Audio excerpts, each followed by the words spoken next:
one of the first things that you do in one of your videos, which I like, you said saving is a big piece. And then, but then you move it into the grow piece, right? There's nothing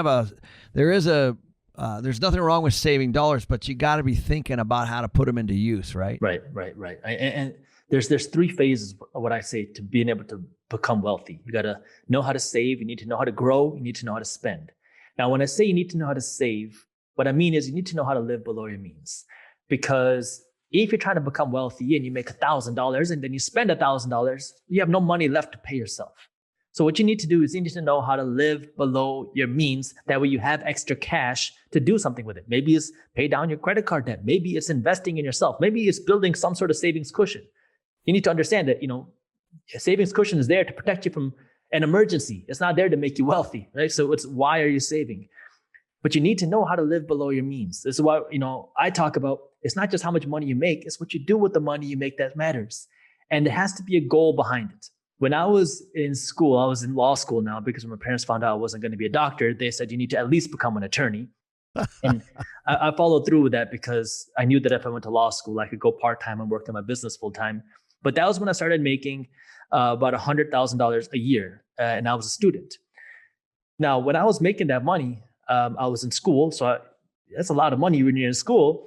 But I was living in an apartment where I was paying less than $400 a month, which included my rent, my utilities, my cable, my internet, and my gas, electricity, like all of my bills, including my parking. So I was paying less than $400 a month. I was sleeping on a mattress in the living room. So I had two roommates. And the reason why I was paying so little is because I didn't even have a room. But the reason why I was doing that wasn't just so I could hoard every extra penny. It's so I could invest it back into myself. I could buy more real estate. So I could do more things with these dollars. And so you need to know how to live below your means. That way you have the ability to take this extra cash and put it somewhere to use. And once you start to have that extra cash, that's when you need to start asking yourself, how do you grow it? Maybe you're investing it into your own business. Maybe you're buying real estate. Maybe you're investing it somewhere else, wherever it is that you want to invest. That way now you can actually build your wealth because you need to own assets. You need to own, it's like Monopoly, right? You need to own things that are going to pay you. You need to own things that are making you money instead of just holding on to these little pieces of paper, which are now losing value every single day as inflation drives the cost of things up. Yeah. And I really liked what you said there because I think that's important because a lot of times when people start to make money, they just spend more money, and it's always like, well, when I make this much, then I'll start saving. Or when I make that much, then I'll start saving. And, when I started my own business and I started to make more money, I remember even though my business was doing well, people assumed that it wasn't doing that well because I still drove my 10-year-old car. Yep. Yeah. I still lived in my cheap apartment because I was saving for a condo, all these things. And you basically live like you're I didn't change my lifestyle very much. I mean, I gave myself some wins because you want to reward yourself here and there, but I didn't go out and just spend everything I was making because I knew that, to your point, my long-term goal was to own real estate. And the only way I was going to do that is to save up for a down payment. Absolutely. And this is what's funny when I see, on Instagram, you see the 22-year-old guys driving the $200,000 car saying, oh my God, look, my business made 6 figures or whatever. And it's like, I remember the first time our business made $1 million. And I was like, you think that if you made $1 million in your business, you're set. I'm sitting here living broke.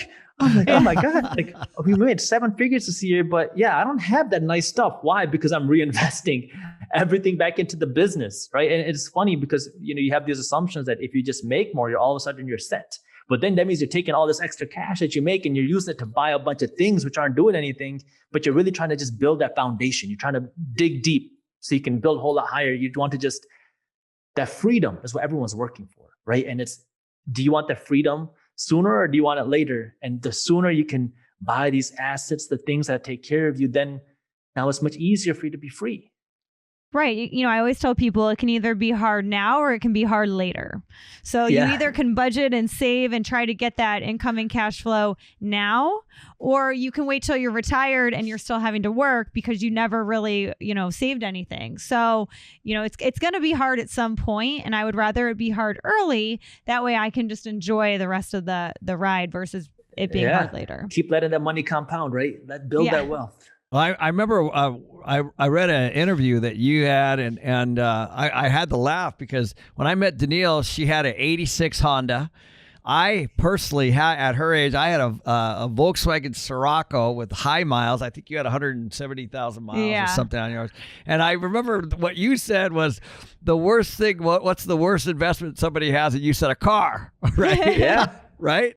And you know, I learned that from high school, man. When I started making money when I was in high school, I didn't know anything about money. So I was like, well, okay, I made a little bit of money. I need to invest this in my car so I look rich. And so I was driving a Toyota Solara. And, you know, the first thing I did is I put brand new rims on my car. I tinted the windows. I put on HID lights. I put in 12-inch subwoofers. There was a show called Pimp My Ride, which I used to watch all the time. And so I was inspired by that. And I was always like, you know, I need to make my car look nice. And it's where I was putting all my money. But then I started learning and I was like, holy cow, where did my money it's a money pit. And when you realize that, it's like you go to, for me, I went to the opposite extreme. It's like, screw the car.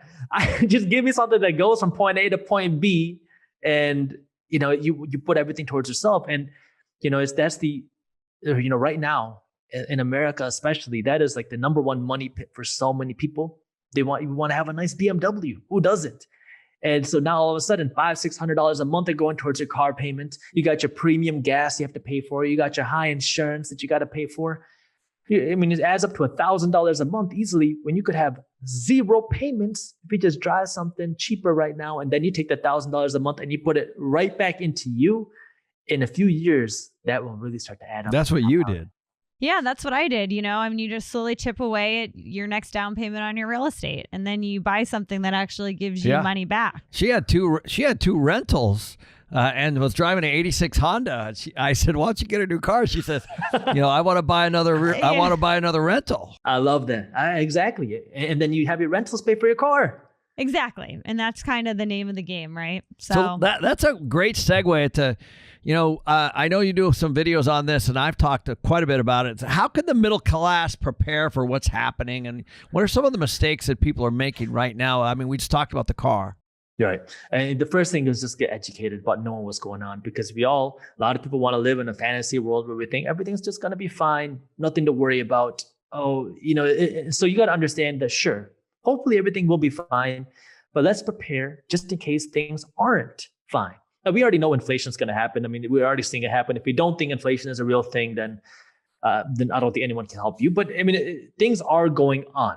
So now it's, what do you do with your dollars? Well, after you have your emergency savings, after you pay down your high interest debts, now you need to really start taking these dollars and putting them to use. Take them from dollars and convert them to something real. You love real estate.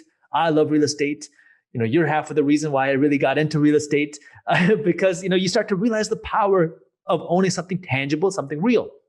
Now, it doesn't have to be real estate. I mean, you got to find what's right for you. Some people are going to hate the idea of investing in real estate, which is fine. You know, there's so many ways to become wealthy. You can invest in businesses. You can invest in stocks. You might be a gold person, silver person. You might be a cryptocurrency person. You got to figure out where it is that you want to be. I invest my money in 5 places: real estate, stocks, businesses, cryptocurrency, and commodities like gold. You got to figure out what's right for you, and you have to learn, and then you have to be willing to actually invest and own that thing. There is a chance that you will lose money. You have to understand that and accept that. If you kind of go in with this mentality of always thinking that if I invest, I'm going to get rich, well, you're going to be disappointed, and then you're never going to want to do it again when you do lose money. I've talked about my worst real estate deal ever. You know, when I was getting started, I had no idea what I was doing. I didn't have any mentors. I kind of just went in and did it, and I screwed up a lot. And I showed it. That way you can see what it looks like when you go through that worst real estate deal. But every real estate investor has a bad deal. Every investor is going to go through hurdles, and you have to understand that. And that is your real tuition. I mean, when you make those mistakes, that's your real life tuition to learn how things work, because you're not going to have your classroom teach you how to invest in real estate or anything. And so you need to know how to do that. And the way that you learn is you read books, watch videos, you do it, and then you learn from your mistakes. If you enjoyed this short clip from my longer videos, here's another clip that I think you'll love. And while you're at it, if you're interested in learning more about how to start generating passive income, our team put together an amazing guide that goes over what passive income is, how to start generating passive income, and different passive income strategies. These are things that you can start doing even if you don't have a lot of money. So if you want to read this free guide on how to start generating passive income for free, all you got to do is click that button right over there. Thank you for watching, and as always, keep hustling.